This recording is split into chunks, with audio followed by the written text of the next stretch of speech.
자, 이번 이야기는 시청자 가수 주호님께서 시들무에 또 약속대로 찾아와 주셨습니다. 너무 또 바쁘신 스케줄을 이겨내시고 약속을 하셨던 시들무 참여까지도 이렇게 해주셔서 다시 한번 감사드리고 오늘 어떤 이야기로 찾아와 주셨을지 같이 한번 만나보도록 할게요. 여보세요? 안녕하십니까. 주호님. 안녕하세요. 아이고, 오늘 약속 지켜주셨네요. 최대한 준비를 열심히 하긴 했는데 부담감이 굉장히 크긴 하네요.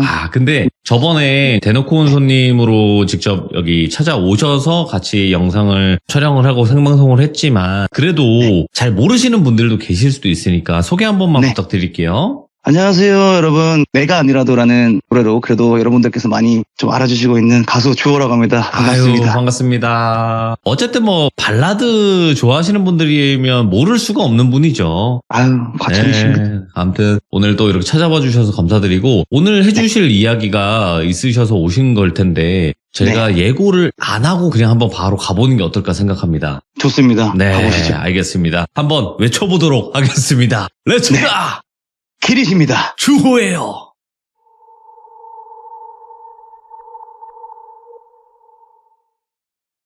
이번에 들고 온 이야기는 저의 취미들에 관한 시리즈들을 만들어 보고자 들고 와봤는데 아무래도 직업이다 보니까 다른 사람들처럼 활동적인 그런 취미들을 많이 할 수는 없어요. 그래서 제가 좋아하는 취미가 어릴 적부터 자동차를 워낙 좋아했고 그리고 유일하게 또 하나 활동적인 게 낚시거든요. 낚시.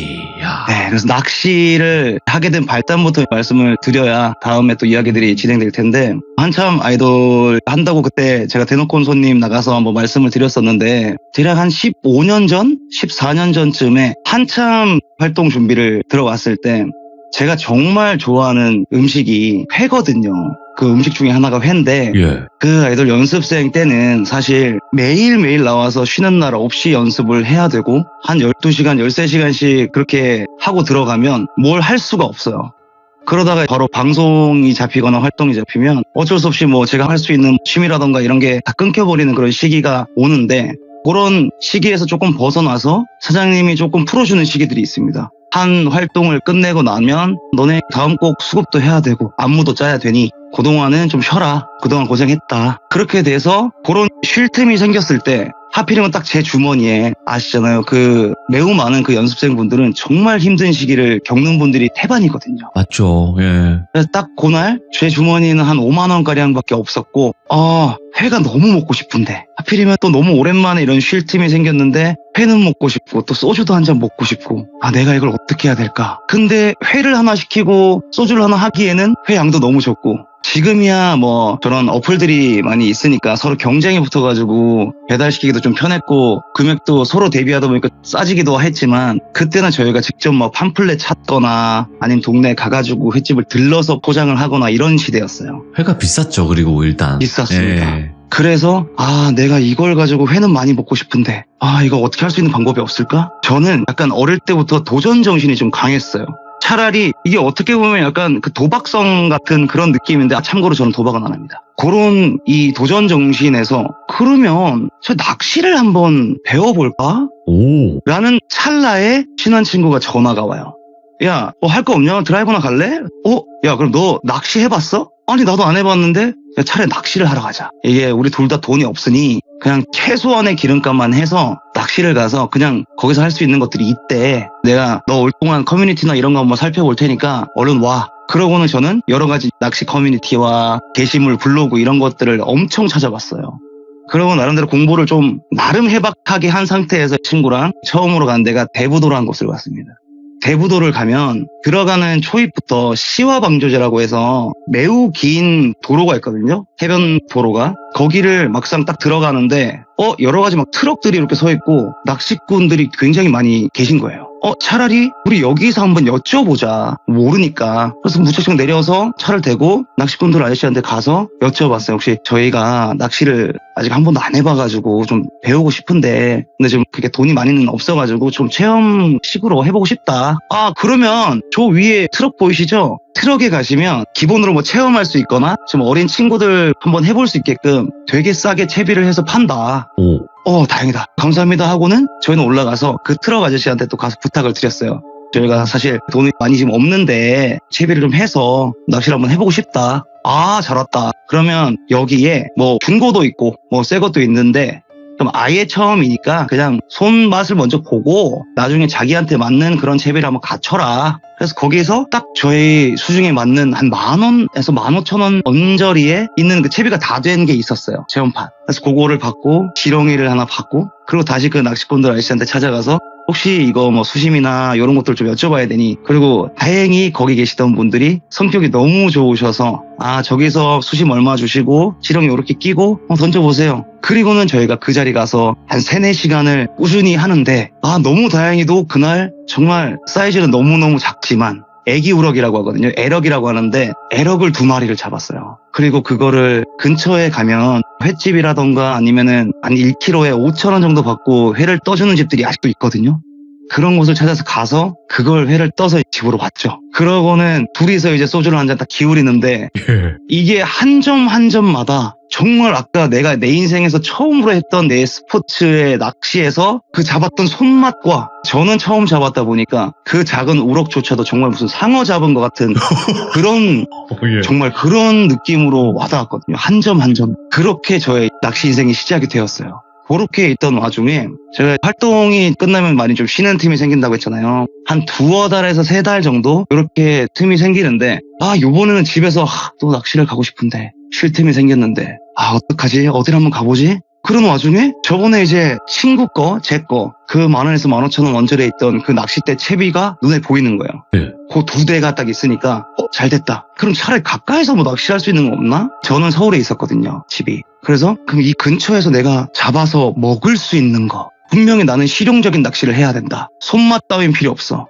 무조건 실용적인 거 뭐가 있지? 하고 찾던 중에 이 음식도 제가 제 인생에서 정말 좋아하는 음식인데 민물장어를 잡는 낚시가 있더라고요. 그래서 한강에서 장어를 잡을 수가 있는데 그때부터 또 그 동호회를 가입해서 엄청난 정보들을 계속 서치를 하고 뭐 어디를 가서 낚시방을 가야 되는지부터 시작해서 공부를 한 뒤에 한강으로 떠났습니다. 한강으로 한참 다니면서 이게 보통 한 자리 두 자리 이렇게 자리를 봐야 되는데 한강 같은 경우는 그 강과 바다가 만나는 위수 지역에 가까울수록 장어들이 많이 나와요. 근데 이 장어값이 엄청나게 비쌉니다. 아무래도 너무 안 잡히니까 그러겠죠? 그런 와중에 제가 처음으로 갔던 그 자리에서 우연찮게 옆에 어떤 아저씨가 매일 갈 때마다 그 아저씨만 계시는 거예요. 하필 그 자리에서 저 아저씨한테 좀 차라리 뭘 여쭤볼까. 제가 3번 4번을 가도 한 마리도 못 잡고 맨날 시간만 때우고 오니 근데 나름 그것도 괜찮았거든요. 왜냐면 저는 당시에 그때 작곡이란 걸 공부하기 시작을 했고 한참 뭐 가사도 쓰고 뭐 좀 감성적인 이런 느낌을 저기 아파트 건너편 아파트 보면서 저 중에서 내가 살 집도 있을까 뭐 이런 생각도 해보면서 되게 좀 감성적인 시간들을 많이 가지고 세월도 많이 났고 그냥 그렇게 흘러갔어요. 그러다가 이 장어 낚시는 저도 뒤에 알게 된 거지만 굉장히 많은 방법과 미끼들이 필요합니다. 그래서 오늘만큼은 안 되겠다. 그리고 항상 장어 낚시의 필수인 날씨가 어떠냐면 비 오는 날 혹은 비가 한번 왔다가 흙탕물이 다 뒤집어진 날 그럴 때 장어들이 활동을 한대요. 그래서 또 한 날은 비가 오는 날 일부러 우비를 쓰고 딱 낚시를 하러 갔는데 옆에서 그 원터치 텐트에다가 계속 뵀던 아저씨가 계신 거예요.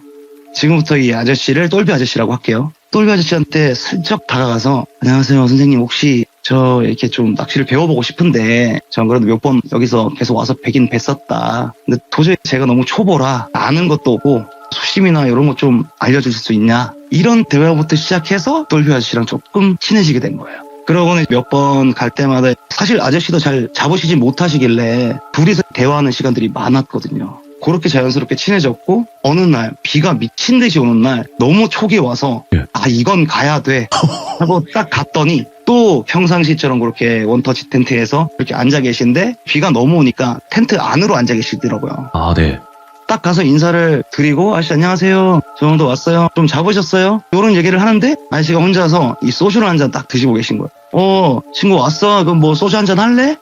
저는 차를 가지고 와서 운전을 하는 바람에 술은 못 먹을 것 같습니다. 얘기하니까 그 아이스박스를 항상 낚시꾼들은 들고 다니거든요. 아이스박스를 여시더니 캔콜라를 하나 꺼내서 야 그러면은 콜라로 나랑 짠이나 해줘라. 그렇게 앉아가지고 낚싯대는 펼쳐놓고 아저씨랑 짠을 좀 해드리고 있었어요.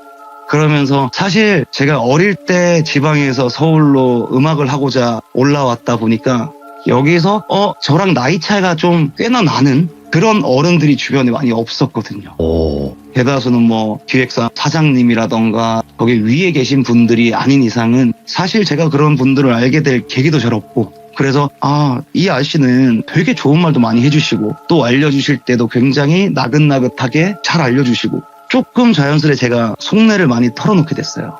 그러면서 제가 사실 요런 직업을 하고 있고, 그래서 이게 사실 미래도 잘 안 보이고 제가 뭐 어떻게 해야 될지 잘 모르겠다 막 이런 얘기 하는데, 딱 돌비 아저씨가 나도 요즘에 사실은 뭐 회사를 조그만한 거 하나 운영을 하는데 요새 이게 좀 사업도 잘 안 되고 힘들다, 유독 이상하네 요새, 그런 얘기 하다가, 야 너는 비 오거나 아니면 비 온 다음 날이나 이렇게 오면은 여기 한강에 사람도 없고 이런데 이 늦은 시간에 혼자 여기 와서 낚시하고 이러면 안 무섭냐? 아예 사람 없으면 좀 무섭긴 한데 그래서 일부러 뭐 사람 있는 쪽으로 찾아가곤 해요. 근데 항상 올 때마다 저는 거의 아저씨 계시니까 저는 괜찮습니다.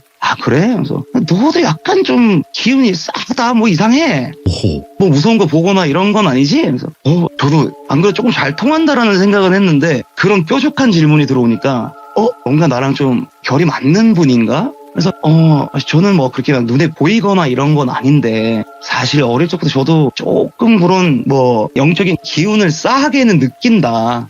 그래서 그런 적이 몇 번 있었다. 근데 아저씨 뭐 귀신 보세요? 얘기하니까 아저씨께서 그러면 너 뭐 무서운 거는 뭐 그런 이야기 해줘도 괜찮겠네? 저는 좋아해요. 그럼 내가 얘기를 하나 해줄게 하면서 말씀하신 게, 똘비 아저씨가 워낙 어릴 때부터 그런 영적인 것들을 많이 보고 자라셨대요. 그래서 사실 너무 어렸을 때고 집도 조금 유복했고 그러다 보니까 이거를 부모님한테 말씀드리기는 조금 그렇고 이거 친구들한테 얘기하자니 그것도 좀 그렇고, 그러다가 우연찮게 용돈을 조금 모아서 당집들을 좀 찾아다녔대요. 그래서 한 당집 갈 때마다 한 5번의 당집을 가면 4군데에서 거의 서너 군데에서는 너 귀신 보는구나, 너 눈이 귀신 보는 눈이야, 다들 이렇게 말씀을 하셨대요. 근데 아무래도 그 똘비 아저씨는 집도 유복하다 보니 자기의 미래도 나름대로 뭔가 아버지의 회사도 물려받을 수 있고 또 나름대로 자본도 있다 보니까 크게 그런 돈적인 걱정은 없었는데, 괜히 내가 이 사람들의 말을 믿고 나면 그때부터 괜히 또 내가 진짜 무당을 해야 되는 건 아닌가, 아니면 이쪽 길로 가야 되는 거 아닌가, 이런 걱정들을 되게 많이 했대요. 그러면서 그 말들을 일부러 다 무시를 하셨대요. 그렇게 학생 생활이 지나고 갓 20살이 되고 바로 군대를 입대를 하셨대요. 근데 그 당시 때 제가 봤을 그 똘비 아저씨 나이대가 50에서 한 60대 사이, 한 50 중반 정도? 연세가 있으시구나. 맞아요. 그렇게 돼 보이시던 분이셨는데, 아무래도 군대를 입대하셨을 때가 최소한 30년 전이니까 네. 지금으로 치면은 한 3, 40년 전에 군대를 나오셨겠죠? 처음 군대를 갔는데 최전방으로 자대를 배치를 받으셨대요. 근데 그때 당시는 아무래도 군대가 좀 후타나 아니면 좀 그런 안 좋은 부조리들이 워낙 많던 시대였다 보니까, 또 최전방 같은 경우에는 더더욱 이 6.25 이후에 조금 이 군대에서의 경계적인 네. 군인들의 면모들이 많았기 때문에 좀 더 예민했을 그런 시기였다고 하더라고요. 그래서 여기서는 최대한 내가 이런 걸 보거나 막 이렇게 돼버리면 관심사병이 돼버리니까 그럼 자연스럽게 내 주변 동기들이나 후임들도 나를 무시하게 될 거고, 그리고 선임들은 나를 더 갈구게 되지 않을까, 최대한 이걸 숨기고 그냥 잘 지내고 제대해야 되겠다, 이 생각으로 무난하게 군생활을 지내고 계셨대요. 그러던 어느 날, 군대는 보통 들어가서 가장 힘든 것 중 하나가 근무 때문에 힘든 게 되게 많거든요. 그러니까 시간 상관없이 새벽 2시건 5시건 오후 3시건 랜덤으로 걸리는 그 근무 시간들이 있기 때문에 정말 힘든 군생활 중에 하나인데, 한날은 자기가 정말 조금 무서워하던 선임이랑 둘이서 새벽 근무를 들어갔대요. 보통 이제 탄약고 근무라고 하는데, 탄약고는 탄약들이 이렇게 있는 창고 옆에 1, 2층으로 된 초소가 있고 거기를 자기들이 위에서 선임 후임 해서 바깥과 안에서 이렇게 지키거든요, 총을 들고. 근데 안쪽에서 보면 감시 카메라 같은 게 있어요. 그래서 그런 형태만 지금 알려드리고, 안에서 선임은 그 카메라를 계속 주시를 하고 있고 후임은 밖에서 생으로 그냥 벌벌 떨면서 이 밖을 봐야 되는 거거든요. 그러면 보통 선임들이 이제 자기는 짬이 좀 있으니 이런 얘기를 많이 해요. 야, 똘비야, 그 뭐 재밌는 얘기나 무서운 얘기 같은 거 없냐? 근데 무서운 얘기는 있는데 본인이 그렇게 재밌는 사람이 아니라서 이거 재밌는 얘기 했다가는 괜히 또 닦일 것 같고 차라리 무서운 얘기들을 조금 해드릴까? 내가 겪은 게 아닌 것처럼 해드릴까? 하고는 어릴 적에 봤던 그런 영적인 걸 본 썰들을 좀 풀기 시작했대요. 근데 그렇게 하고 있는데 갑자기 선임이 야, 이 카메라 이상한 건가? 저기 왜 잠깐만 경고등 들어가 있어? 하면서 보면 그 탄약고의 옆에 철장에 누가 손으로 이렇게 흔들던지 아니면 어떤 이 힘이 가해지면 거기에서 적색 경고등이 들어와요. 불이 들어오고 근데 문제는 불은 들어왔는데 카메라가 누가 쳐들어올지 모르니 또 누가 움직이는 사람이 갑자기 있을 수도 있고 그 카메라들이 사각형 모양으로 이렇게 막 움직이면서 움직이는 동물이나 사람 형태나 이런 것들을 찾아서 막 나오거든요. 근데 아니 경고는 떴는데 저게 없어. 근데 바람이 저 철조망을 때리기에는 말이 안 되는 거고 그럼 바람도 뭐 크게 안 부는데 야 이거 어떻게 해야 되지? 김 선배님 그거 지휘통제실에 한번 전화를 드려봐야 되는 거 아닙니까? 해서 그 상병이 전화를 했대요. 지휘통제실에 전화를 해서 지금 여기 탄약고에 적색 경고등이 들어왔는데 근데 카메라 잡히는 건 없다. 이거 검사를 해봐야 될까요? 알겠습니다. 이렇게 얘기를 하고 둘이서 그 탄약고를 다시 한 바퀴를 돌았대요. 근데 그 탄약고를 돌 때 날씨가 겨울이었는데 눈이 한참 오고 나서 다음날 되면 그 눈들이 녹아서 진흙바닥이 되거든요. 그 진흙바닥을 철퍽철퍽 걸으면서 가는데 아까 그 경고등이 울렸던 철조망 위치를 딱 갔는데 그 가기 직전에 그 똘비 아저씨의 눈에는 보였대요. 진짜 그 군인 형태가 정자세로 그냥 총까지 메고 그 자리에서 가만히 철조망 사이로 자기를 보고 있다고.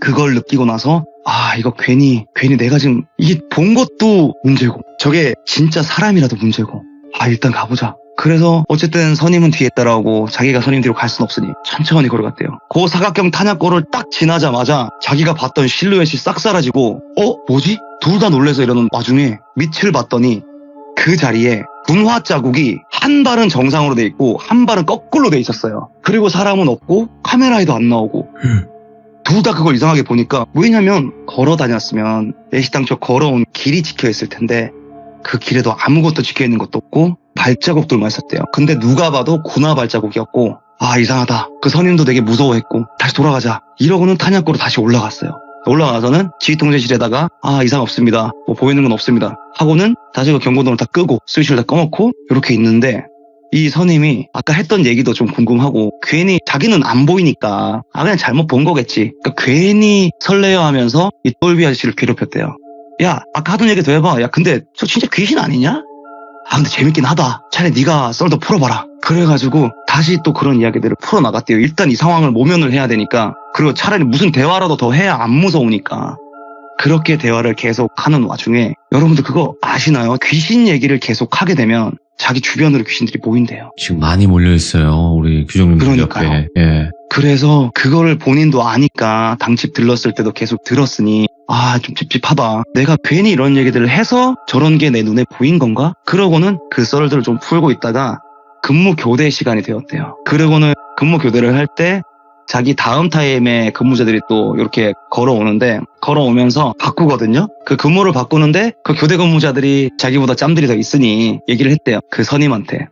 야, 그 똘비 쟤 말도 조용하고 뭐 얘기도 잘 못하더만 재밌었냐? 뭐 재밌는 얘기 좀 해줬어? 아니 근데 무서운 얘기는 좀 잘하긴 해. 뭐 너네도 다음에 같이 들어가면 한번 물어봐. 재밌더라. 근데 그때 이 똘비 아저씨의 기운에 다시는 이 뒤를 돌아보면 안 될 것 같은 생각이 너무 들었대요.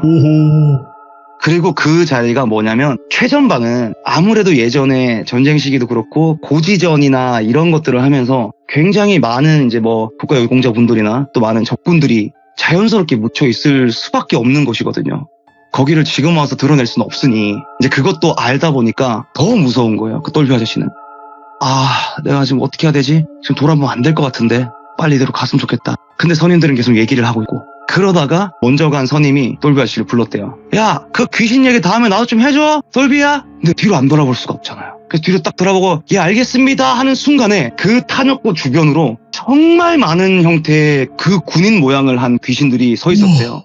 근데 그런 얘기 하잖아요. 귀신과 눈 마주치면 안 된다. 근데 그 많은 영들을 피해갈 순 없으니 동시에 보자마자 너무 기가 빨려서 기절을 해버리셨고 그 얘기를 들어가서 자연스럽게 풀 수밖에 없었대요. 자기는 도저히 들어갈 용기가 없어서. 그러고는 제대할 때까지 자연스럽게 탄약고 근무는 빠지게 됐고 근데 다행히도 뭐 이 얘기를 군의관들이 잘 감싸줘서 그냥 조용히 뭐 그런 캠프나 요런 나름의 군 간부들만 아는 관심사병으로 잘 끝나긴 하셨는데, 그렇게 그 사건이 한번 있을 때 내가 진짜 이걸 보는 게 맞는 건가 보다라고 거의 반 확신을 그제서야 하셨대요. 이제 요런 얘기들을 좀 들으면서 저한테도 이제 계속 뭐 얘기를 이래저래 해주시는 거예요. 귀신 얘기들을. 요 얘기들을 하시다가 저도 이제 뭐 영적인 거 느끼긴 하는데 정말 그런 일은 너무 무섭네요. 이렇게 맞장구를 좀 쳐드리고, 저도 어릴 때부터 그런 게 있으면은 싸한 걸 느낀다고 했잖아요. 근데 또 이런 얘기를 들어서 그런지 너무 뭐 비가 와서 그런 것도 있고, 너무 분위기도 춥고 싸하고 서늘해지고 이건 빨리 가야 되겠다. 그래서 핑계 아닌 핑계들을 대고 그날은 철수를 했어요. 그리고 며칠 있다가 갑작스럽게 또 이제 다음 활동 준비가 들어가는 바람에 한 4-5달 준비를 하고 활동을 했나? 그렇게 하고 오랜만에 또 쉴 틈이 생겨서 낚시 땡긴다. 그때 못 먹은 민물장어 진짜 너무 먹고 싶다. 이거는 내 돈으로는 절대 사 먹지는 못하는 상황이니 어떻게든 가서 한번 잡아보긴 잡아봐야 되는데, 그런 생각하다가 오랜만에 또 한강을 나갔어요. 근데 이제 똘비 아저씨가 여전히 계셨고, 또 오랜만에 인사를 드리고 저 요런 활동한다고 한동안 못 왔다. 근데 오랜만에 뵀는데 이게 몇 달 전에 본 똘비 아저씨의 행색이 아닌 거예요. 얼굴도 너무 수척해 계시고 혈색도 안 좋고, 그래서 어디 아프신가? 요런 생각만 하다가 괜히 또 말을 길게 하면 안 될 것 같아서 조용히 제자리로 와서 낚시를 하고, 또 며칠 뒤에 들렀는데 그날은 희한하게 똘비 아저씨가 없어요. 누가 봐도 비 오고 난 다음날 이 장어들이 많이 나올 그런 시기인데 무슨 일이 있으신가? 그렇게 며칠 나오면서 똘비 아저씨는 계속 나오시지 않으셨고, 저도 자연스럽게 또 다음 활동들이 들어가면서 이 활동이 연결돼서 계속 들어가면 쉴 틈이 거의 없을 때들이 있거든요. 그렇겠죠. 그러고 한 2년 정도 제가 공백이 있었어요. 그리고 오랜만에 또 쉴 틈을 주셔서 이번엔 한 2년 만에 낚시를 간 거예요. 갔는데 예전에 많이 봤던 그 원터치 텐트가 보이는 거예요. 똘비 아저씨인가? 이러고 너무 반가운 마음에 갔죠. 똘비 아저씨가 계신 거예요. 근데 이 바로 직전에 봤던 그런 수척한 모습이 아니라 살도 많이 찌시고, 너무 좀 겉모습도 좀 반지르르 하시고, 이거는 아저씨가 좀 잘 되셨나 보다. 이거는 좀 얘기를 많이 나눠봐야 되겠다. 그러고 가서 되게 밝게 이야기를 하면서, 아저씨 제가 또 한 2년간 그래도 좀 오랜만에 오긴 했는데, 근데 제가 예전에 2년 전에 왔을 때는 아저씨 한번 뵙고 그때 인사드리고, 그러고는 아저씨 한참 안 나오시던데요. 그래서 그때 내가 좀 일이 있긴 했어. 그래서 이걸 조금 얘기를 해줘야 되나 말아야 되나 싶은데, 안 그래도 그때 너한테 또 그런 영적인 얘기도 했었고, 내가 사실은 네가 좀 더 생각이 났다. 그래서 오늘 잘 만났다. 좋은 얘기도 해주고, 또 내가 못 나왔던 얘기도 해줄게. 그러고서는 똘비 아저씨가 굉장히 본인이 지금 오늘 나온 낚시도 진짜 오랜만에 하셨대요. 근데 이유가 그 2년 전에 자기가 저를 만나고 난 바로 직후에 사업도 너무 힘들어지고 또 하는 일도 다 안 되고, 그래서 그때 당시가 그렇게 수척 계셨을 때였거든요. 나는 이제 이 세상에서 내가 하는 모든 게 다 안 되고 부모님이 물려주신 이 자금조차도 내가 회사를 못 살려서 다 날려먹게 생기고 나는 살 자격이 없다. 이제는 좀 내려놓을 때가 된 것 같다. 이런 생각까지 드셨대요. 그러고는 본인이 매일 그 낚시하시던 그 한강 다리 위로 올라가셔서 유서를 쓰시고 신발을 딱 놔두시고 모든 짐을 내려놓고 이제는 정말 가야 되겠다 하면서 본인이 매일 낚시하시던 그것도 한참 지켜보시고 마음을 다 잡은 뒤에, 그날도 당연히 장어 낚시니까 비가 오던 날이었거든요. 그 비를 맞으면서 다리 난간 위를 딱 올라가서 손으로 짚었대요.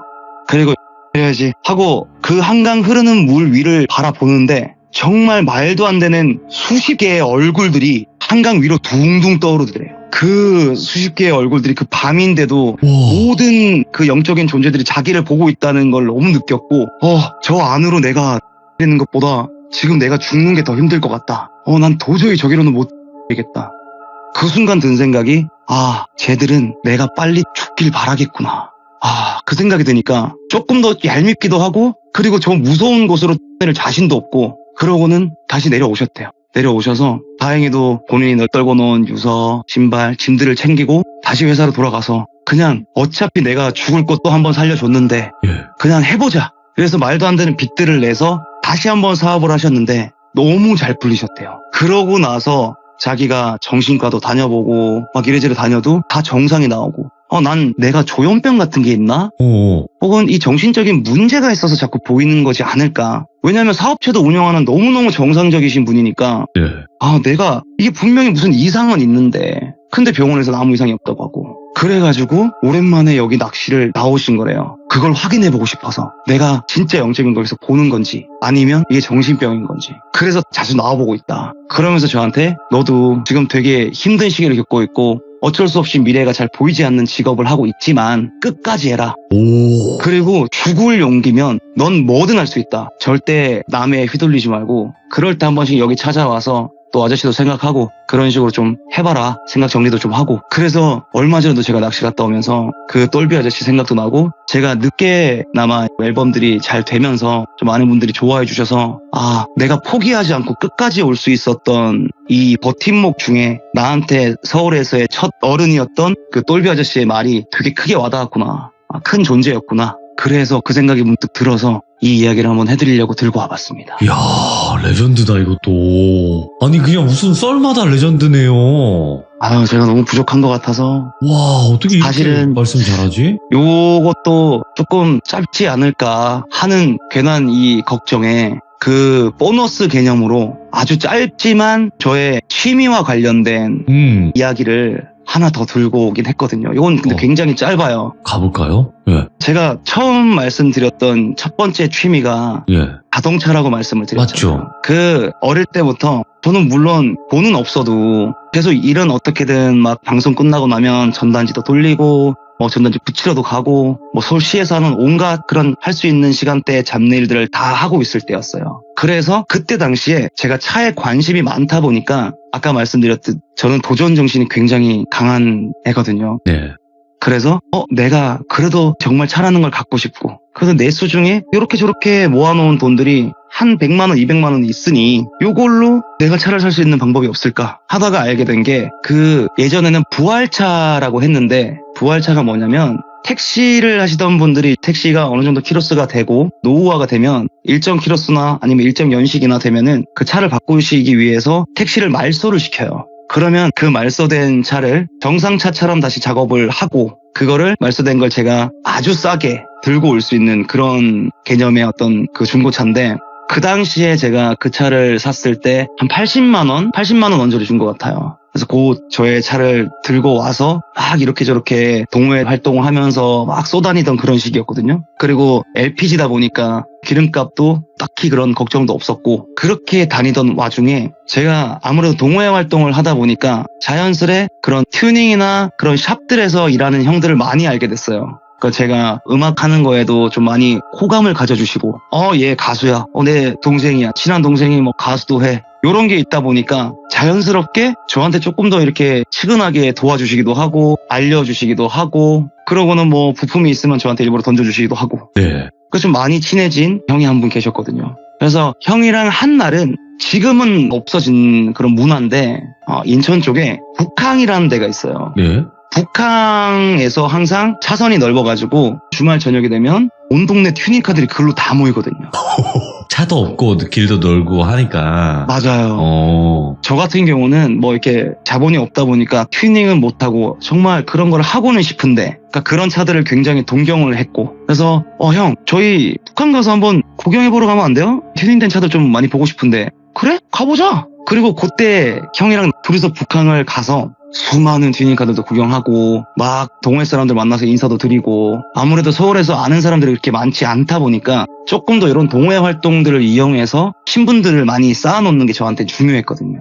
그래서 일부러 더 친한 척도 하고 막 이렇게 하고 나서는 다 끝나고 나면 끝난 시간도 없어요. 그냥 자연스레 튜닝숍들이 하나 둘 빠져나가고 월미도로 가는 사람 월미도 가고 오랑리 가는 사람 오랑리 가고 집 가는 사람 집 가고 하는데 서울 쪽으로 들어오는 길은 당시에는 큰 길이 자유로로 가는 길과 그 뒤에 산을 넘어서 가는 그 길 두 군데밖에 없었거든요. 그때 저희는 괜히 아까 제가 말한 도전정신 때문에 형 우리 저기를 안 가봤으니까 그냥 저 산으로 한번 해서 가볼까? 나 저번에 절로 한번 와보니까 불도 없고 사람도 아예 없고 동네도 조용하니 그냥 마을이 없으니까 완전 생 산이라 그냥 재밌을 것 같아. 가보자 해서 그 형이랑 저랑 형이 앞에 가고 제가 뒤에 가고 네. 같이 그 산을 돌고 있었어요.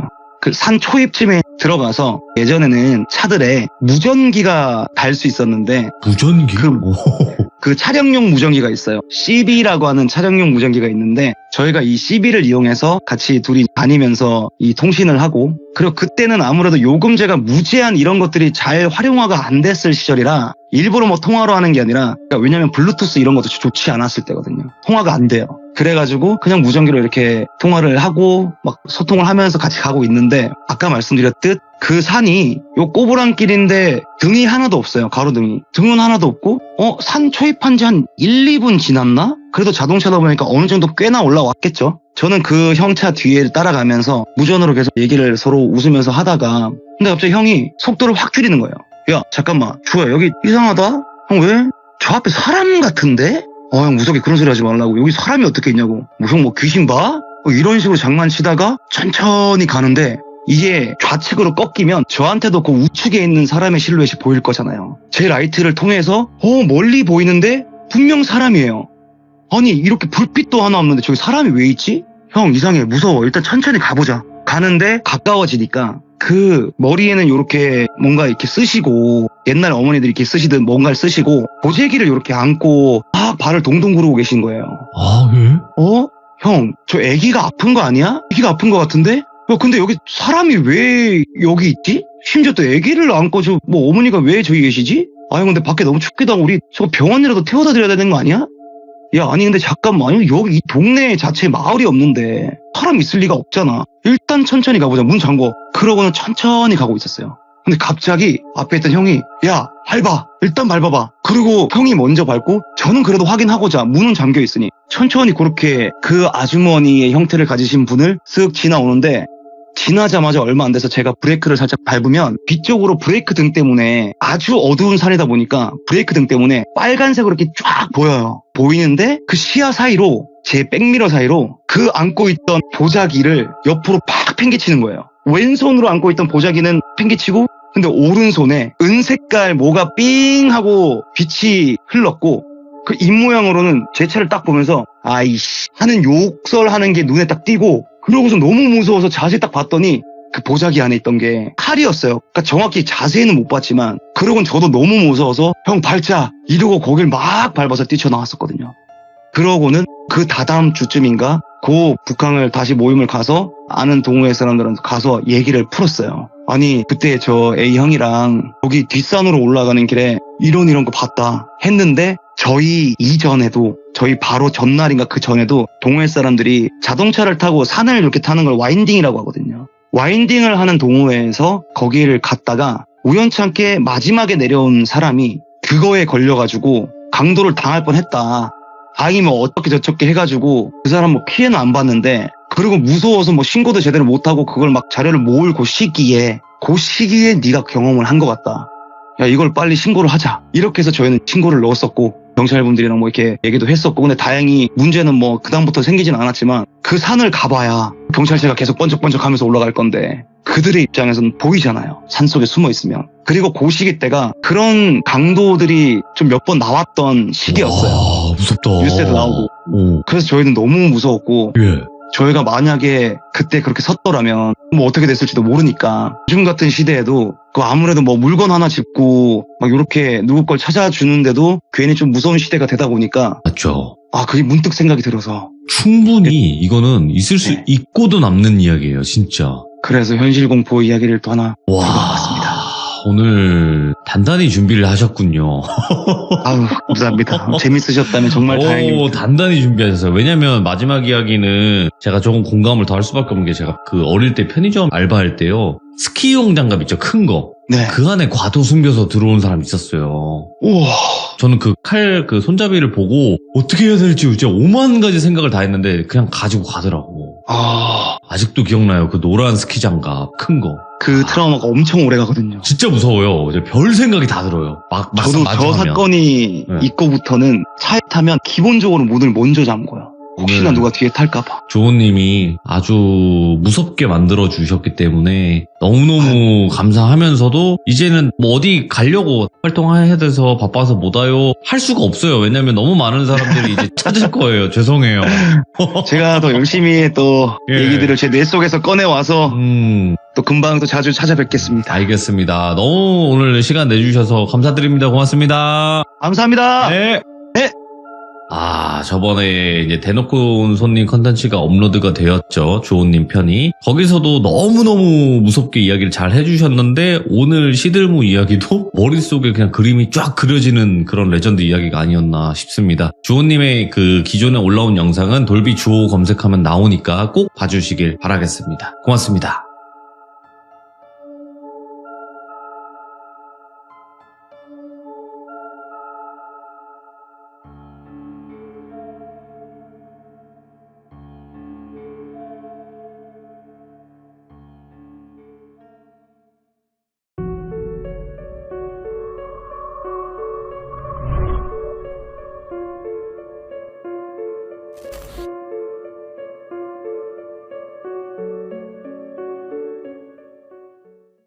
자, 여러분들 반갑습니다. 이번 이야기는 시청자 선생님께서 찾아와 주셨습니다. 오랜만에 시들무에 와주셨는데 오늘 해주실 이야기는 어떤 이야기일지 같이 만나보도록 할게요.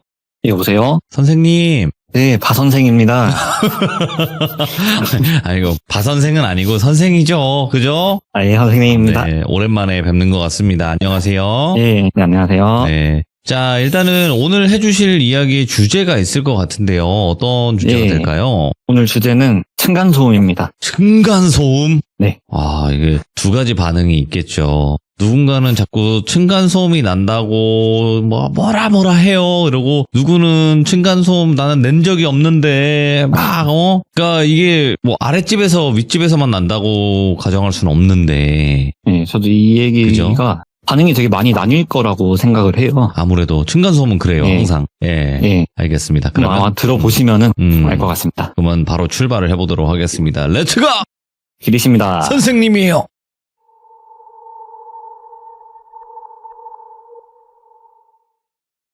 제가 이제 최근에 오래전부터 알고 지내던 친구랑 술자리를 한번 가졌는데요. 제가 좀 최근에 불미스러운 상황이 좀 있었어요. 제가 층간소음 유발자로 오해를 받고 있는 그런 상황이어가지고 어이구, 예? 이 친구랑 술을 마시면서 하소연을 좀 했죠, 이 친구한테. 근데 되게 막 엄청나게 공감을 하면서 듣더라고요. 아니, 층간소음이라는 게 뭐 되게 이유가 다양할 수가 있고 뭐 그러면서 되게 저보다 더 화를 내면서 얘기를 해주니까는 약간 뭐 좀 위로받는 느낌도 들고 네. 이런저런 얘기를 하다가 똘비님 채널에 나갔었다는 이야기까지 나오게 됐어요. 그랬더니 사실 자기도 귀족이었다고 이렇게 먼저 털어놓더라고요. 어이구야, 예? 그러면서 사실은 하면서 이야기가 시작이 된 건데 먼저 이야기를 꺼내기 전에 친구에 대한 간략한 소개부터 조금 하고 넘어가야 될 것 같아요. 앞선 그 사연 이후에 저는 다른 밴드 동아리를 들어갔었는데 그 동아리 회장직까지 맡게 됐어요. 나중에 4학년에 올라가서는. 동아리 회장을 하면은 또 다른 동아리들이랑 연합하는 그런 일도 되게 많거든요. 그런 활동을 하면서 알게 된 친구인데 이 친구도 동아리 회장이었어요. 다른 동아리지만. 그러다 보니까 성격도 되게 활발하고 술도 되게 좋아하고 고향이 같은 지역이다 보니까 되게 많이 가깝게 지낸 그런 친구였어요. 저도 그 친구도 대학을 졸업하고 취준 생활을 하다가 이 친구가 저보다 먼저 취업을 하게 됐었고 술 먹는 걸 엄청나게 좋아하는 친구다 보니까 집에서 잔소리도 되게 많이 듣고 그래서 자기는 꼭 취업을 하면은 무조건 반드시 꼭 집을 나가야겠다고 생각을 했었대요. 그래서 회사랑 집이랑 뭐 거리가 멀기도 하고 또 야근할 일도 많고 하면서 이런 식으로 부모님한테 약간의 좀 뻥카를 쳐가지고는 지원을 받아서 자취를 하게 된 거예요. 대학 시절에도 뭐 자취는 해봤지만 그런 원룸이 아니라 진짜 제대로 된 아파트나 뭐 오피스텔 같은 그런 제대로 된 집에서 자취를 하게 된 거죠. 그러다 보니까 이 친구가 좀 집이 금수저는 아닌데 은수저까지는 되는 그 정도의 재력이 좀 있는 그런 집안이에요, 이 친구가. 어쨌든 그렇게 친구가 좀 재력이 되다 보니까 저도 몇 번 집들이 할 때랑 해서 가본 적이 있는데 되게 자취방 치고는 되게 좀 으리으리해요. 제가 사는 지역에서는 좀 잘 살기로 유명한 그런 곳이기도 하고요. 그렇게 제대로 된 집에서 자취 생활을 시작을 하면서 즐겁게 회사 생활을 하고 있었대요. 회사 생활을 한 1년 좀 넘게 해가지고는 능력도 조금 인정받고 그러다 보니까 직급도 주임까지는 이렇게 올라가고 그런 생활을 하고 있었다고 하는데 하루는 퇴근을 하고 집에서 드라마나 한 편 보려고 맥주를 한 캔 꺼내가지고 소파 앉아가지고 열심히 드라마를 보면서 쉬고 있는데 누가 갑자기 초인종을 누르더래요. 근데 이게 초인종을 한 번 누르면 볼 일이 있어서 왔구나 싶지만 막 연속으로 띵동 띵동 띵동 띵동 누르면 누가 봐도 약간 화가 난 것 같잖아요, 이게. 그래서 무슨 일이지 하고 이렇게 나가보니까는 약간 한 60대 후반에서 한 70대 정도로 보이는 어떤 노부부가 네. 인상을 잔뜩 찌푸린 채로 이렇게 서 있더래요. 아니 어쩐 일이세요? 배를 그렇게 세게 누르시면은 이렇게 말을 건네니까는 아니 젊은이 내가 아랫집에 사는데 말이야 다 같이 사는 집에서 그렇게 뛰어다니면 어떻게 하나? 아유 이렇게 개념이 없어서 하여간 요즘 것들은 말이야 하면서 대뜸 뭐 화를 내시더래요.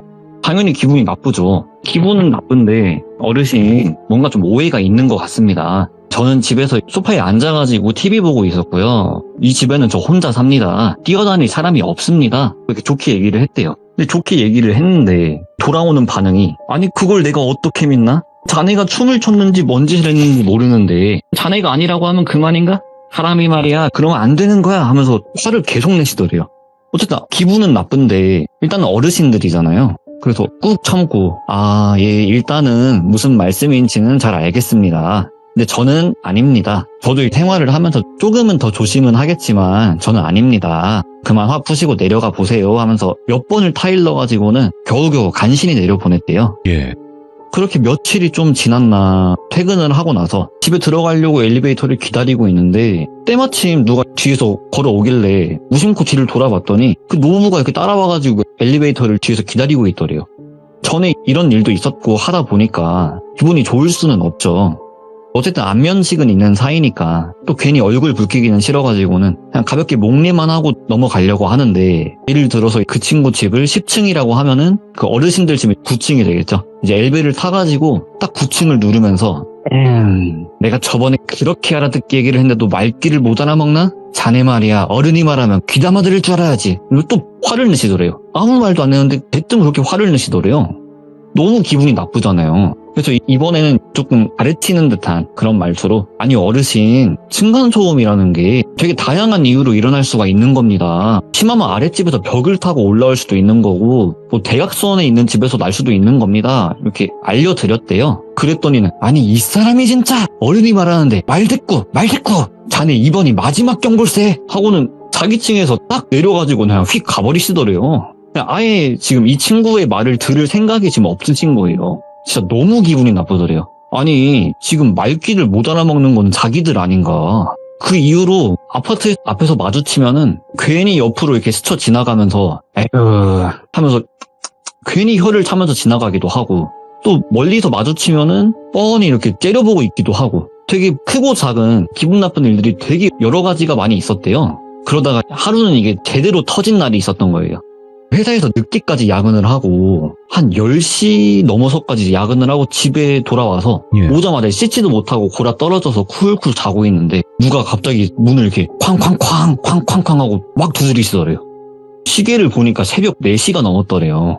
너무 짜증이 나잖아요. 그래서 문을 열어보니까 아니나 다를까 또 그 어르신들이 이번에는 반말을 하시면서 말을 하시더래요.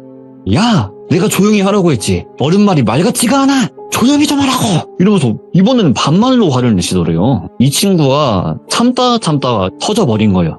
그래서 이 친구도 약간은 조금 선을 넘는 그런 발언을 해버린 거예요. 이 친구가. 아니 이 노인네들이 지금 노망이 났나. 늙으려면 곱게 늙어야지. 내가 지금 자다 일어난 거 안 보여? 이 시간에 시끄럽게 하는 거 걔는 믿는 행동이냐?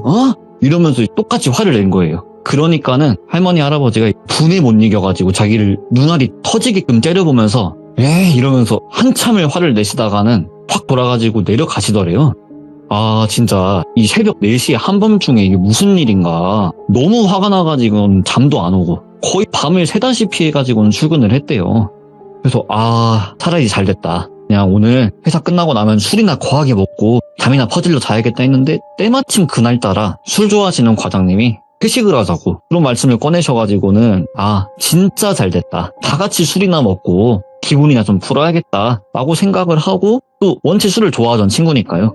그래서 회식 자리에서 선배들이랑 후임들한테도 좀 하소연도 하고 그렇게 술 자리를 가졌었대요. 근데 이 술을 마시다 보니까 이게 조금 그런 생각이 들더래요. 난 진짜 너무 억울하다. 난 진짜 뛰어다니지도 않았고 무슨 내가 야근을 하고 온 날에도 시끄럽다고 하는데 이게 절대 내가 아닌데 오해받는 이 상황이 나는 너무 싫다. 차라리 내가 진짜 층간소음이 뭔지 한번 보여줘야겠다. 그래서 술자리에서 회사 사람들한테 얘기를 한 거예요. 아니 이러지 말고 우리 집으로 가가지고 술 좀 더 마시자고. 그래가지고 가려고 하는 사람들까지 다 붙잡아가지고는 다 자기 집으로 끌고 가서 집에서 2차 3차를 하게 된 거죠. 그래서 이 대리를 불러가지고는 다 같이 차를 타고 이동을 하는데 집에 다 와갈 때쯤에 후임 한 명이 말을 딱 하더래요.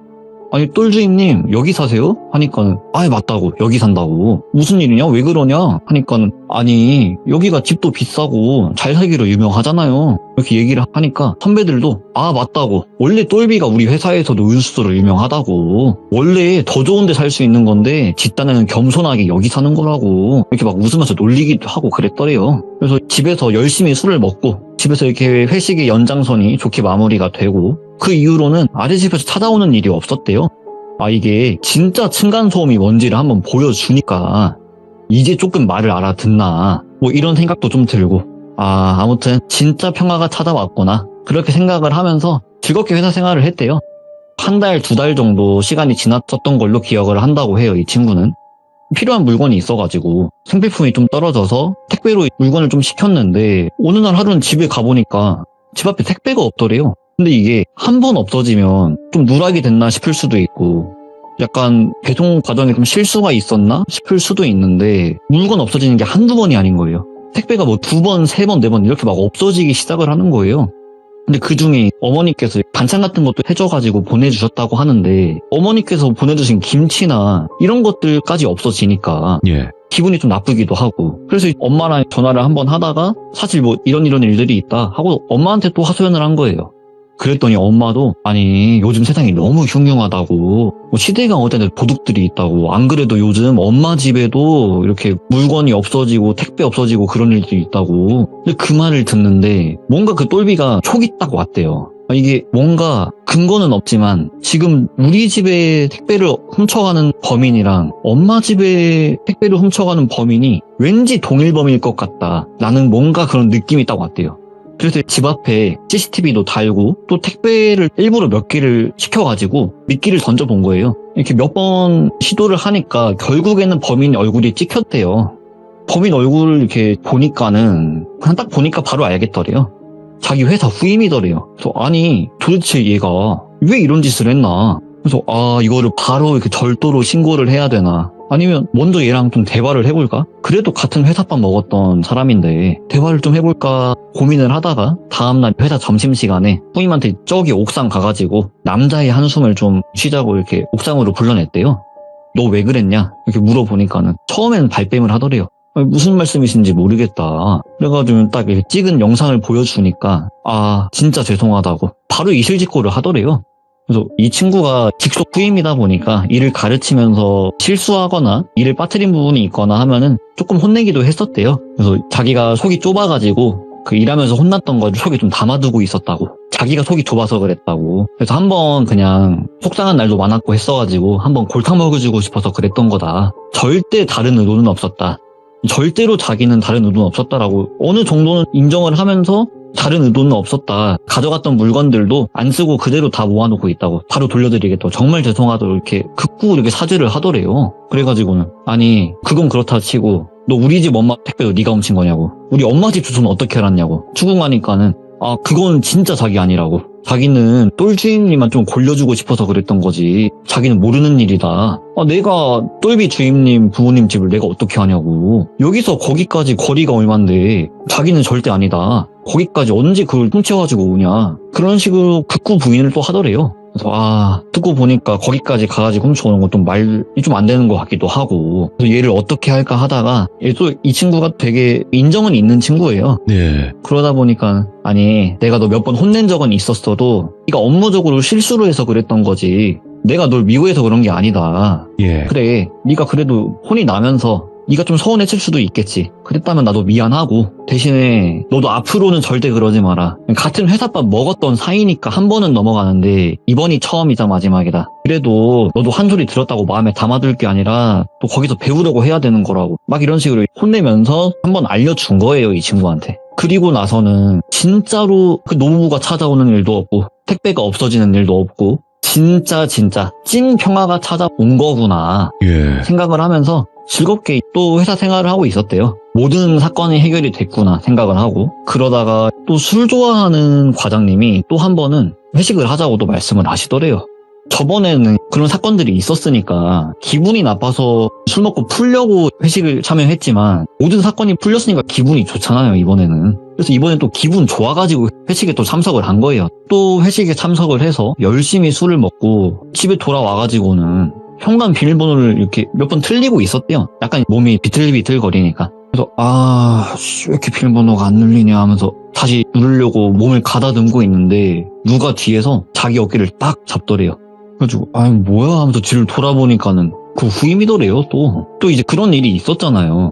이 친구한테 이실직고를 다 듣기도 했었고 스스로 인정도 했었고. 그래서 너 또 여기서 뭐 하는 거냐고 말이 좋게 나올 수가 없죠, 당연히. 그랬더니 이 후임이 딱 반말을 까더니 이 먼발놈아 하면서 얘기를 하더래요. 그래서 너무 어이가 없어가지고 야, 너 지금 뭐 하는 거냐고, 여기서 뭐 하냐고. 그러니까 네가 감히 나한테 부모님 같은 분한테 말을 그따위로 해? 너랑 누구 이렇게 회사 사람들 이름을 딱딱딱 부르면서 그때 입던 새끼들 내가 다 똑같이 만들어줄 거야 이러더니 안주머니에서 칼을 꺼내더래요. 그러면서 으아 하면서 소리를 지르면서 자기한테 달라드는데 취해서 또 몸은 비틀거리는데 몇 군데 베이고 고 하긴 했지만 어이구야. 그래도 되게 위험한 부위를 다치진 않았었대요, 다행히. 그래서 비틀거리는 몸 상태로 겨우겨우 온몸으로 그 후임 팔을 부여잡고 막 막아내면서 사람 살려요 하면서 소리를 지른 거예요.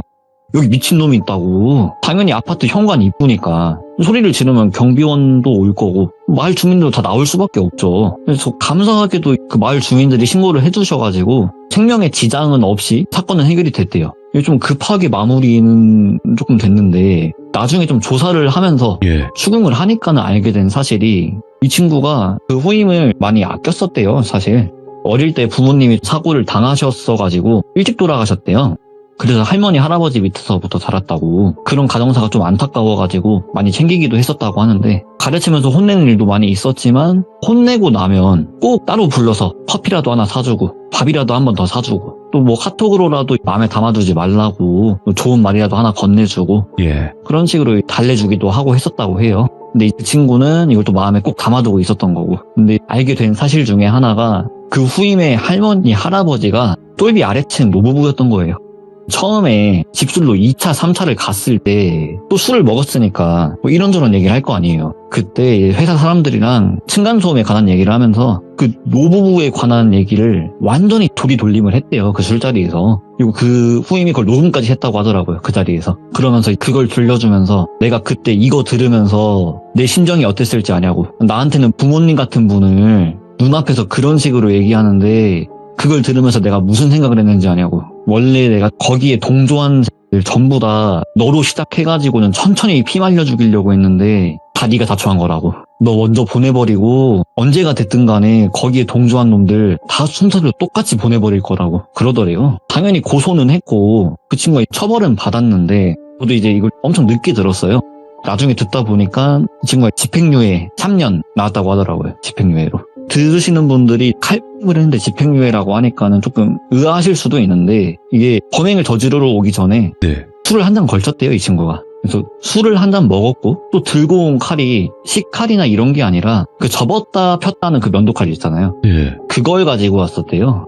그러니까 이걸 가지고 사람을 어떻게 죽이냐. 다치게 할 뿐이지 이것만 가지고 사람을 어떻게 죽이냐. 그냥 나는 처음부터 혼내줄 생각이었던 거다. 그리고 위험한 곳은 안 해치지 않았냐.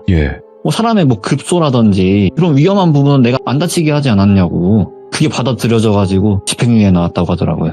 사건이 다 끝나고 나서 한참 시간이 지나고 난 뒤에 마음을 다잡고 회사 생활을 하려고 하고 있는데 한참 뒤에 모르는 번호로 또 연락이 한번 왔었대요.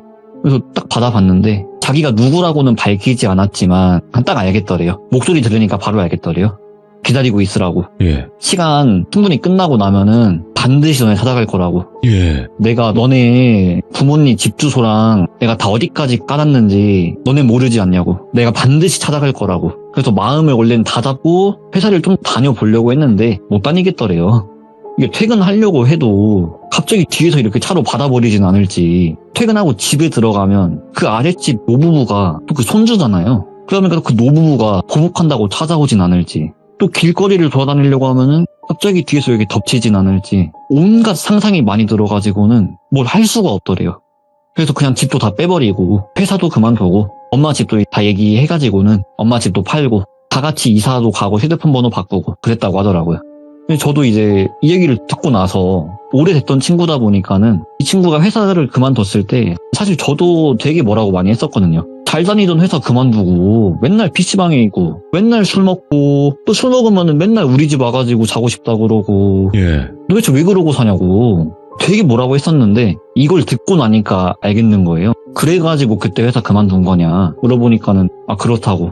아니 진작 좀 말이라도 하지. 그럼 내가 그때 너 욕 엄청 했었는데 내가 욕 안 했을 거 아니냐. 그러니까는 이 사건을 겪으면서 많이 느꼈대요. 세상이 진짜 좁다는 걸 많이 느꼈고 자기는 자기랑 친한 사람이든 안 친한 사람이든 그 누가 됐든 간에 다른 사람한테 남의 형 안 본다고. 그냥 지금 이 얘기도 있었던 사실 그대로를 너한테 그냥 전달을 해주는 거지 나는 누구를 비난하고 누구한테 욕하고 그런 거 못하겠다고. 예. 그렇게 얘기하더라고요. 조용히 살고 싶다고. 네. 아무한테도 나쁜 소리 안 하고 그냥 그렇게 살고 싶다고. 저도 처음에 들을 때는 이게 되게 나름대로 좀 소름 끼치기도 하고 와, 예. 그래가지고 가지고 왔는데 정리를 하다 보니까 왠지 시즌 후에 좀 이런 얘기 많을 것 같더라고요. 괜히. 엄청 많진 않지만 그래도 이런 네. 일이 있긴 있었죠. 예. 그래서 뭐 그리 무서운 얘기는 아닐 것 같은데 저도 지금 좀 층간소음 유발자로 오해를 많이 받고 있기도 하고 해서 예. 나름대로 소름 끼치는 이야기였어가지고 한번 가지고 와봤습니다. 네, 말씀하신 것처럼 그러니까 층간소음을 실제로 이제 내서 피해를 받는 피해자분들도 계시긴 하지만 사람이 없는데 왜 뛰냐라고 하는 분들도 있어요. 그러니까 정신적으로 예민한 분들도 있단 말인 거죠. 네, 맞아요. 저도 옛날에 네. 그 층간소음을 당해본 적이 있어요. 네. 당해본 적이 있어가지고 그게 되게 불쾌한 경험이라는 건 알고는 있는데 네. 이게 또 역으로 오해받는 상황도 힘들어. 이것도 되게 불쾌하더라고요. 아니, 저도 없었던 게 아니에요. 저는 사람이 없었어요, 집에. 아무도. 근데 그 제가 시간에 지금 그런 뛰었대. 상황이거든요. 출근해 있는 상황인데 그러니까요. 그 시간에 너무 시끄럽다고. 그래서 저는 당당하게 얘기했습니다. 홈캠 보여드릴 테니까 오시라고. 근데 안 오시더라고요. 예. 다음에 한번 이제- 써먹어 봐야겠네. 예, 예전 이제 과거에 있었던 그 사건이었지만 저는 당신이 말한 시간에 홈캠을 보여드릴 수 있다. 집에 아무도 없었다라는 걸. 근데 안 오시더라고. 아쉬웠죠. 보여드리고 싶었는데. 저도 다음에 한번 써먹어 봐야겠어요. 그래서 이게 진짜 애매하긴 해요. 왜냐면 오해를 받기도 쉽고 네. 성질 내기도 쉽고 굉장히 층간소음이라는 게 예민한 부분이라서. 저도 이걸 처음에 이야기를 들으면서 네네네. 누구 하나 잘했다 잘못했다를 가리기가 맞아요. 너무 어렵더라고요. 맞습니다. 그래도 서로 조심하다 보면 좋은 세상이 오지 않을까요? 아유, 오늘 선생님 너무너무 감사드립니다. 고마워요. 네, 감사합니다. 네, 고맙습니다. 네. 자, 이번 이야기는 시청자 다다님께서 이야기를 들려주실 겁니다. 오늘 다다님께서 처음으로 참여를 하시는 분이고요. 자, 그러면 바로 만나보도록 할게요. 여보세요? 다다님. 네, 안녕하세요. 이거 얼마나 떨려. 이게 처음에 이게 살짝 주눅 든 느낌. 이 느낌이 있어요. 네. 그냥, 이 사람한테 그냥 다 얘기하자. 편하게 얘기하고, 뭐, 좋으면 좋은 거고 말면 많은 거지. 이렇게 생각을 하면 가장 좋습니다. 아시겠죠? 알겠습니다. 네. 자, 오늘 다다님께서 시들무에 와주신 거는 글쎄요, 이게 좋은 일로 저희 방송을 찾아와 주시는 분들은 많지는 않습니다. 네, 그렇죠. 그래서 대부분 섬뜩하거나, 아니면 기묘하거나 또 여러 가지 그런 일들을 겪어서 이렇게 찾아오시는데 오늘 해주실 이야기는 바로 이야기를 시작하면서 시청자분들께 이런 이야기다라고 한번 들려주는 것도 좋을 것 같아요. 네. 알겠습니다. 그러면 바로 출발을 해보도록 할게요. 렛츠고! 일이십니다. 다다예요.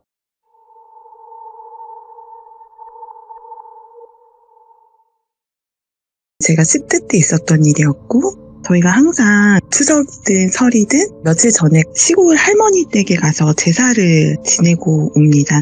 저희가 갔다가 오면 집이 굉장히 추웠어요. 그래서 제가 올라가서 온 방 안에 불을 다 켜고 다니는데 그날 밤에는 왠지 이상하게 제 방에, 그러니까 방 3 거기에만 굉장히 따뜻한 거예요. 나머지는 다 냉기가 방에 흐르는데 그래서 이상하다라고 생각을 하고 보일러도 올리고 방에 불도 다 켜지고 그러고 나서 제가 잠이 들었어요. 너무 피곤하니까 온 가족이 모두 다 잠이 든 거죠. 근데 어느 순간 너무 소란스러운 거예요. 제가 자고 있는데. 저는 참고로 영화를 보는 사람은 아닙니다. 전혀 볼 수 없고 느낄 수 없는 사람인데 너무 소란스러운 거예요. 그래서 제가 눈을 이렇게 떴는데 제가 길 한복판에 누워있는 거예요. 그래서 나 가위 눌린 건가? 라고 생각을 하고 굉장히 막 주변을 두리번 거리고 있는데 정말로 차도 위에 제가 무슨 판자 같은 데 위에 올라가서 누워있는? 근데 몸이 그냥 가위에 눌렸다고 느껴지는 것 같았어요. 너무 무서운 거예요. 그래서 덜덜덜 떨고 있는데 몸이 안 움직여지는 거예요. 근데 제가 분명 방에서 잤던 거를 기억하니까 여긴 밖이 아니고 여기 내 방인데? 라는 생각이 계속 들더라고요. 그러더니 사람들의 얼굴을 쳐다봤는데 얼굴이 안 보여요. 모두 다 그냥 눈, 코, 입이 없는 상태로 사람들이 막 시끄럽게 하면서 돌아다녀요. 아마도 제가 사람들이라고 표현하고 있지만 귀신이었던 것 같아요. 그래서 몸이 안 움직여서 너무 두렵고 무섭고 막 그런 상태인데 어떤 아주머니가 이 아가씨가 왜 여기 길가에 이렇게 누워있어? 이러면서 제 다리를 들어서 저쪽으로 이렇게 던지듯이 치우는 거예요. 그러니까 가위에 풀렸어요. 그래가지고 너무 무서워가지고 벌떡 일어났어요. 벌떡 일어나서 저도 모르게 중얼중얼거리면서 그때 추웠는데 창문이랑 방문을 다 열면서 너무 시끄러워요. 나가주세요. 그랬어요, 제가. 그리고 나서 제가 너무 덜덜덜 떨면서 무섭다고 생각했는데 그날 너무 피곤했으니까 침대에 다시 누웠던 거죠. 그랬더니 문과 창문으로 빠져나가는 듯한 느낌이 드는 거예요. 그래서 이게 뭐지? 라고 했는데 그날 그러고 나서는 제 방에 온기가 없어지더라고요. 그래서 저는 아직도 이게 사람인지 아니면 영가들인지는 잘 모르겠는데 그날 제 방에서만 일어났었던 일이에요. 근데 왜 저한테만 이렇게 느껴졌을까? 그날 제 방에 있었던 그 온기는 무엇이지? 아직도 좀 의문이 들어요. 그리고 추가적으로 얘기하면 제가 방 3에서 자고 막내 동생이 방 1에서 잤거든요. 근데 그날 똑같은 귀신을 같이 동시에 봤어요. 얼굴이 화상으로 막 상처가 덕지덕지 있는데 눈만 하얀 그런 얼굴을 가지고 있는 남자 귀신인데 제 침대 밑에서 쑥 올라오더라고요. 그러더니 막 혀를 날름날름거리면서 저한테 다가와서 계속 이렇게 시근덕거린다고 해야 되나요? 막 이렇게 징그럽게? 너무 무서운 거예요. 그래서 절로 가 막 이러고 있는데 그 영가가 계속 올라와가지고 제 살에 닿는데 그 살에 닿는 느낌이 들어요. 그래가지고 너무 싫다고 그러면서 어떻게 하다가 움직이게 됐는데 얼굴을 찼어요, 제가. 그 귀신을. 그래가지고 너무 무서워서 하고 소리를 질렀는데 10분 후에 제 동생 방에서 하고 소리가 나는 거예요. 그래가지고 가족들이 모두 다 달려나와가지고 무슨 일이냐고 그랬더니 제가 이런 귀신 때문에 너무 무서웠다. 귀신이 나왔다 라고 했는데 동생이 나도 똑같은 얼굴의 그 귀신을 봤다 라고 이야기를 해가지고 너무 무서워서 엄마한테 저희 방마다 비방을 좀 해달라고 했었던 기억이 있습니다. 야, 이거는 또 같이 봤으니까, 그죠? 네. 네. 한 가지 더 집과 관련돼서는 물건. 물건. 이 집에 1층에서 살고 있어요, 제가 지금. 네. 네, 아직도 1층에서 살고 있고 이 구조와 비슷하고 안방만 없어요. 이런 구조의 집에서 살고 있는데 아이들하고 같이 왜냐면 다른 곳에서 살다가 제가 교대 근무를 하는 바람에 아이들이 방치가 될까봐 부모님 댁으로 다시 들어온 거였어요. 근데 모든 물건들을 다 가져오긴 어려워서 그냥 아이들도 그때는 어렸고 그랬는데 아이들이 침대를 원하니까 제가 침대를 사줘야겠다라고 했는데 저희 어머님이 아시는 지인분들이 많이 계신데 지인분들이 침대를 거의 사용을 하시지 않았대요. 본인의 집에서. 그래서 손님방에 들여다 놓은 거였고 사용을 거의 하진 않았다. 근데 너희들 갖다 쓸래? 라고 저희 엄마한테 얘기를 하셨나 봐요. 근데 저희 엄마는 또 제가 막 돈을 어디다 많이 쓰는 것들을 걱정하시니까 그럼 그거 가져오자 라고 하셔가지고 그걸 가지고 왔어요. 근데 이 침대에서 자면서부터 일이 계속 생깁니다. 처음에는 둘째인 아들이 잤는데 아들이 자다가도 벌떡벌떡 일어나서 엄마 나 너무 무서워 라고 하면서 제 옆에 와서 자요.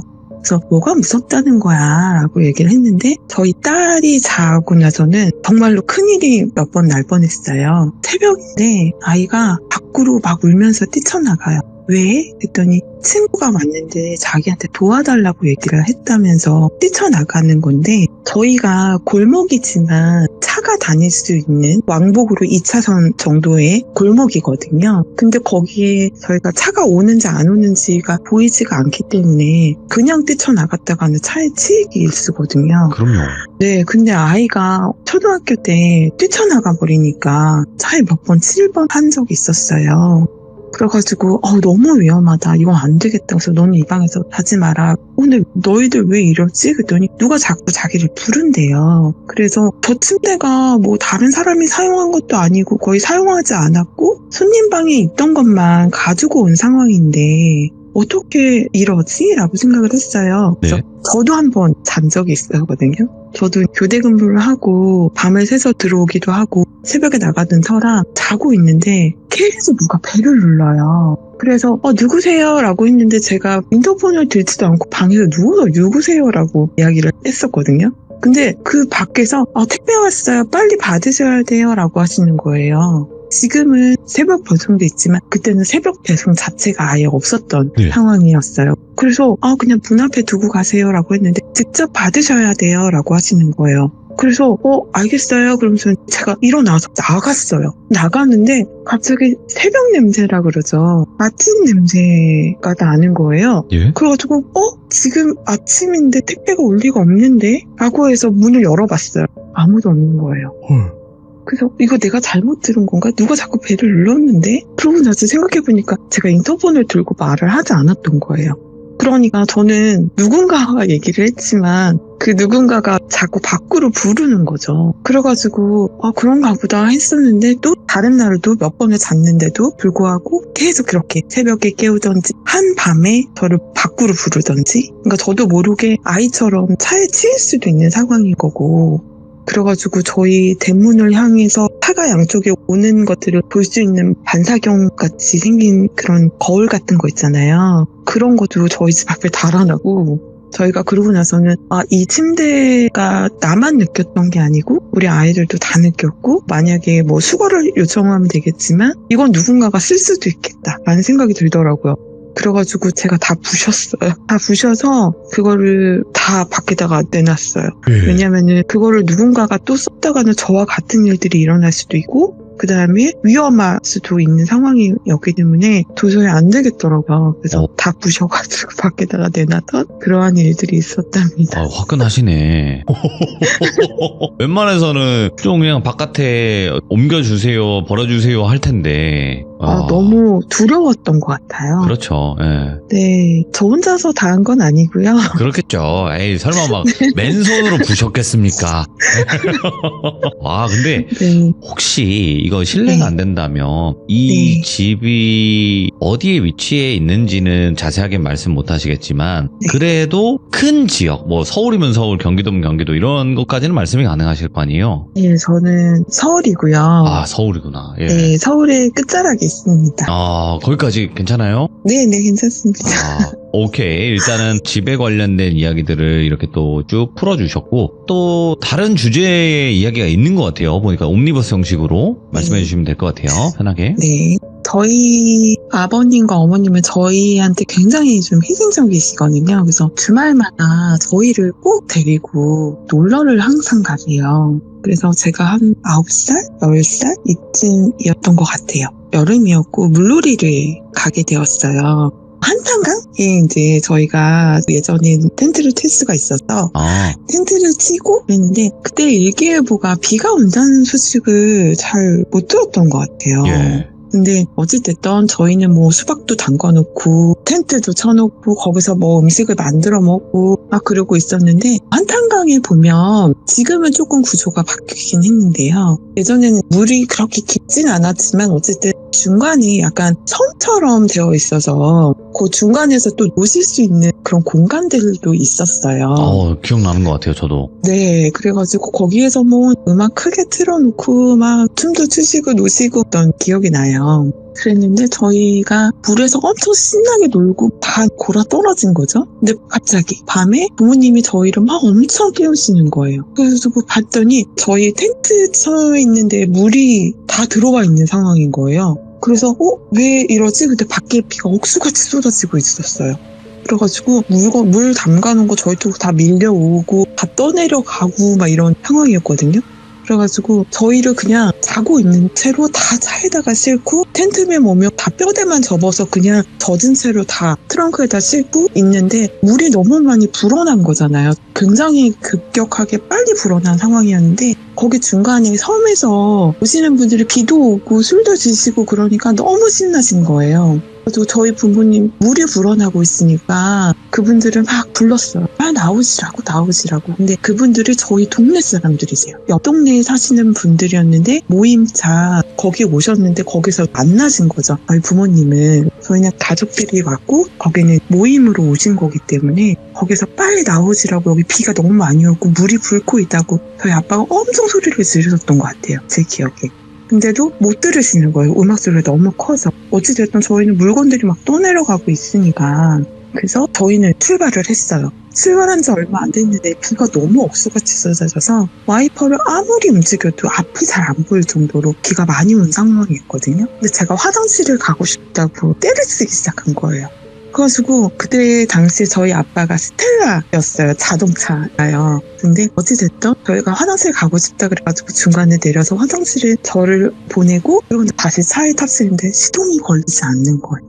그래서 아무리 시동을 걸려고 해도 절대 안 걸리고 저희가 정말 꼼짝없이 정말 길에서 자게 생긴 거예요. 그래서 주변에 막 공업사도 전화하고 막 계속 얘기를 했는데도 아무도 오지 못하겠다라고 했고 가까이 교회 하나가 있었어요. 근데 저희 부모님은 또 교회를 믿으시는 분들도 아니고 하니까 거기에 들어가서 자기가 좀 불편하다라고 하셨는데 거기서도 아무한테나 문을 허락해 줄 수 없다고 얘기는 하시긴 했거든요. 그래가지고 어떡하지? 그러다가 저희 아빠가 예전에 해외 전쟁에 참여하셨다가 지금은 그걸로 인해서 방해 등급을 받으시고 계신 상황이시거든요. 아, 예전에 전쟁 나가셨다가. 네. 그래서 나이가 좀 있으셔서 그래가지고 참전용사. 네, 그래서 머리가 조금 앞에가 좀 없으신 편이에요. 예. 근데 길에서 자동차들을 막 잡았는데 아무도 안 세워주시고 저희 아빠를 오히려 피해서 도망가시는 거예요, 차가. 네. 그래서 거기서 한 2시간을 넘게 저희 아빠가 계속 팔을 흔들면서 세워달라고 했던 것 같아요. 근데 군부대 차량 하나가 지나가다가 다시 후진을 해주시더라고요. 그러더니 그 군부대 차량이 저희 아빠가 사람인지 아닌지를 먼저 확인하시더라고요. 뭐야? 그래서 왜 그러나 했더니 여기에서 차를 안 세워준 이유는 여기서 홀리시는 분들이 굉장히 많으시대요. 헐, 이게요? 네, 그 도로에서. 오. 그래서 그 군인이신 그분도 절대 안 세워주시려고 지나갔는데 저희 아빠를 보고 자기 아버님이 생각이 나대요. 그래가지고 이렇게 세워주셨던. 그래서 저희 차가 시동이 안 걸린다 그랬더니 점프를 해주셨어요. 네. 그래가지고 너무 감사하다. 저희 아빠가 그때부터는 지금부터는 화장실 가고 싶어도 싸 그러면서 정말로 거기에서 정신없이 달려온 것 같아요. 네. 그리고 나서 저희 차고에다가 차량을 넣고 그러고 나서 저희가 모두 다 그냥 굴러떨어져가지고 아침에 일어났는데 아침에 차량 상태를 보니 네 바퀴가 모두 다 펑크가 나 있는 상태였어요. 그리고 휠이 바닥에 닿아 있는 상태였어요. 네 바퀴가. 그 상태로 집에 어떻게 맞는지 모를 정도로 그렇게 하고 달려왔는데 네 바퀴가 모두 다 펑크가 나 있었고요. 거기서 노신던 분들은 안타깝게도 모두 다 사망하셨습니다. 그러니까 이게 뭔가 자연이 정말 무섭긴 한데 우리가 일반적으로 이렇게 물놀이나 이런 데 갔을 때 사고가 그렇게 쉽게 나진 않잖아요. 네, 맞아요. 그렇게 쉽게 나진 않아요, 생각보다. 네. 근데 그 군인분들도 그랬고 거기서 지나가다가 사람을 봐도 절대 안 세워준다라는 얘기가 있을 정도로 얼마나 귀신이 많이 나왔으면 그런 그래서, 이야기도 하셨을 거고. 네, 그래서 그 군인분이 여기서 그 여자분이 많이 세우거나 네. 흰 옷을 입은 분이 많이 세우는데 이렇게 섰다가는 정말로 홀려서 정신을 못 차린다라고 이야기를 해주셨던 분이셨어요. 근데 아버님이 생각나서 정말로 세워주셨다. 너무 감사해서 저희가 모두 다 너무 감사하다고 몇 번이고 인사했었던 기억이 나요. 저희 엄마도 막 내려서 너무 감사하다고 그렇게 이야기를 하셨군요. 야, 아니 웬만하면 세워서 무슨 일이 있으세요? 하면 직접 못 도와주더라도 뭐 신고라도 해주던지 좀 이런 느낌으로 갈 수가 있는 건데. 야. 막 차가 너무 피해 가시더라고요. 저희 아빠를 막 차선을 넘어서도 막 피해 가시더라고요. 그래서 저렇게까지 할 일인가? 이러면서 조금 세워주시지 막 이랬었는데 와 진짜 그날은 제가 화장실 간다고 했었던 게 얼마나 원망을 들었는지. 그렇죠. 아, 근데 한탄강 그쪽은 제가 정확히는 모르겠지만 거기도 뭔가 좀 센 지역인 것 같긴 하네요. 그쪽도. 네. 그래서 그분들은 저희 옆 동네에 계신 분들이었는데 아유, 안타깝죠. 저희가 예. 거의 상류 쪽에 있었는데 다 네. 하루에서 발견되셨다고 하시더라고요. 아, 물에 떠내려가셔서. 네. 아이고, 참.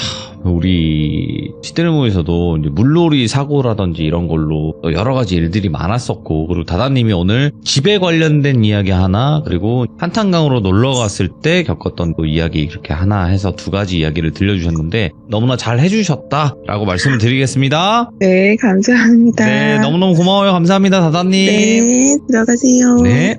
자, 오늘은 전혀 다른 주제의 이야기가 이제 두 가지로 옴니버스 형식으로 이렇게 말씀을 해주셨는데, 첫 번째 이야기도 그렇고 두 번째 이야기도 그렇고 되게 섬뜩하게 포인트를 잘 찝어서 이야기를 들려주신 것 같아요. 저희 지금 시들무 제보해볼까 하시는 분들도 많이 계실 텐데 제보해주시길 바라겠습니다. 시청해주신 모든 분들 감사드립니다. 고맙습니다.